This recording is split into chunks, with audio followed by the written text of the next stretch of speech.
Hi, my name's Blair Crawley, but I do go by Teneille. And I am a model, creative, and I also act. I feel greatly humbled to be selected as one of Abner's angels. I've been modeling, I think, since 2016, at the end of 2016, so I haven't been in the game that long, honestly. But I feel humbled and honored that people are recognizing the hard work that I've put into what I've done thus far. I definitely still have a long way to go as far as it pertains to the world of modeling. But, I enjoy it. It's an outlet for creativity. I love being able to work with local creatives in the area and just finding ways, to be creative, create new things, and just be dope, you know. The reason that I started modeling in the first place was just to try something new. I was told by one of my closest friends at the time that I should explore modeling, and I did just that. I was like, can't hurt to try. So I went ahead, reached out to a photographer that I had seen their work previously, and their work is dope. Reached out and went ahead and scheduled my first shoot. And from there, 2016 till now, it's been history. I honestly think I look the sexiest when I'm wearing like a girl next door type look because I feel the most natural in it. I think natural beauty is something that I like to, you know, portray in a lot of my shoots because I think natural beauty is the prettiest beauty. It's the most, you know, vulnerable. So I think I look the best in the girl next door look or in a nice loose dress where it's just the focus is just me, my face, my expressions, and the way I'm posing. I think that the biggest challenge right now, as far as it pertains to modeling, is that the market is really, really saturated. With the advent of social media, especially Instagram, we have a lot of Instagram models. Honestly, I look up to other models. Like, I know that I don't do nearly as much as I've seen some other models in my area do. So I, give them props and give them their credit because I know that I could be doing a whole lot more. But the biggest challenge I think right now is that there are a lot of people out here, a lot of women who are on Instagram and social media, and it's just, I think some people are forgetting the art of modeling, being able to tell a story with your expressions, with the outfits that you choose, the makeup that you choose, even the photographer that you choose, because together you both have to tell a story and get that across. So I think the biggest challenge is sometimes everybody thinks that they can be a model. I guess the biggest challenge for me is breaking out of the local appeal and making it more on a statewide or national um, scale. I do like modeling. I do love taking pictures, but my passion isn't really creating as far as being able to write, being able to direct, and also being able to act. Modeling definitely was a springboard because it was an outlet for creativity. I was able to do what I loved in its true essence, which was create. So that opened a lot of doors for me to work with some really, really great people. So I am grateful for that. I try my best to stay in shape. I try to watch what it is that I eat, but I love to eat. I'm a country girl, so I like everything smothered and covered. But especially since we're on quarantine and trying to, remain disciplined because I don't want to come out here looking a hot ass mess. So as far as exercises that I do, I try to walk and run occasionally, but at least a mile a day. And as far as exercising is concerned, I do a lot of body weight exercises. I do a lot of YouTube exercises. And believe it or not, I have a shake weight, and I don't care what anybody says about the shake weight. Shake weight works because my arms, some they get out of hand. I've always had big arms, so my shake weight works for me. It could work for whomever else. So you never know, right? The advice that I would give to aspiring models is to know exactly what it is that you want. Make sure that you have some type of plan in order, and make sure that you note your goals and the ways in which you're going to go about and achieving those goals. It's very easy to get sidetracked. It's very easy to give in to a lot of, photographers who may not be, the most notable photographers and who may not have the best intentions. So it's all about knowing who it is that you're working with and knowing what it is that you want to portray as far as your brand is concerned.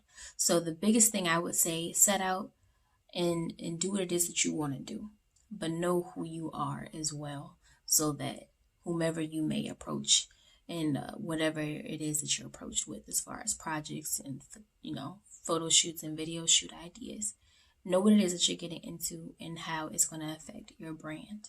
Because at the end of the day, all we have is our name, right? I spend way too much money on food and skincare, I should say. I love skincare. I love finding like all natural skincare products. Any type of tool that's going to make my life easier as far as it pertains to my face. But definitely food. I love and travel. Granted, right now I can't really travel like talking about because of the whole quarantine situation, but love to travel. I love to eat good food. I watch the diners, drivers, and dives a lot. So what I do is I note all the places that look really, really good. And I do, whenever I go traveling, I make sure that whenever I'm in an area where Guy Fieri has gone to, I make sure to go to a restaurant that he's visited so I can check it off my list. My biggest turn off in a partner,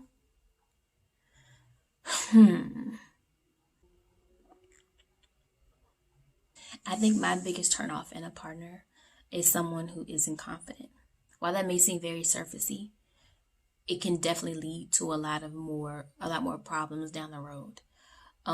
Confidence, I think, goes hand in hand with your ego and how it is that you treat people. If you don't feel confident in yourself, if you're not secure about what it is that you have to bring to the table, sometimes you can take that out on others and bring down others with you.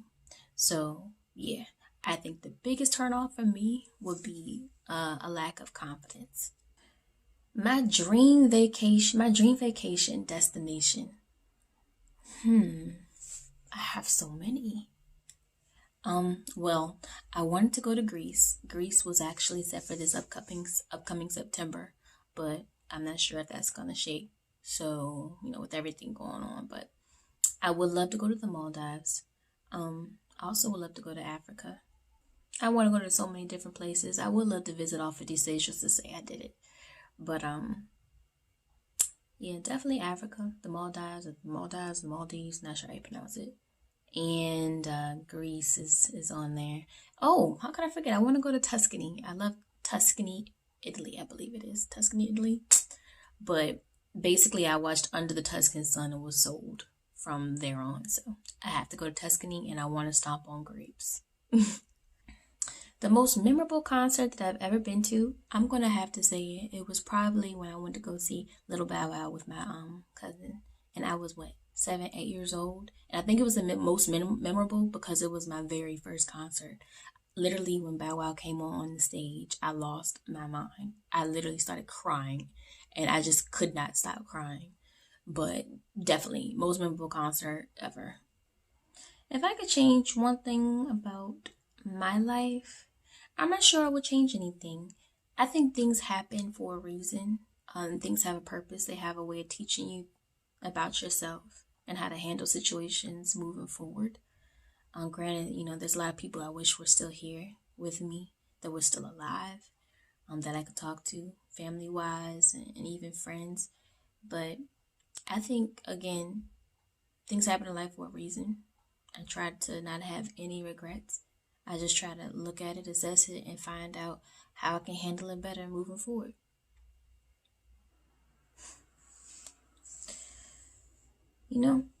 If I had to go back in time and I could only witness one historical event, I would honestly say I would love to have witnessed when the world was created, when God created the world. Just to witness such a thing would blow my mind. Because you always wonder, because you're taught in school science, but then you go to church and you're taught about, God created the heavens and the earth. So I'm very curious to see exactly how he created it. Because can you imagine to witness such a thing?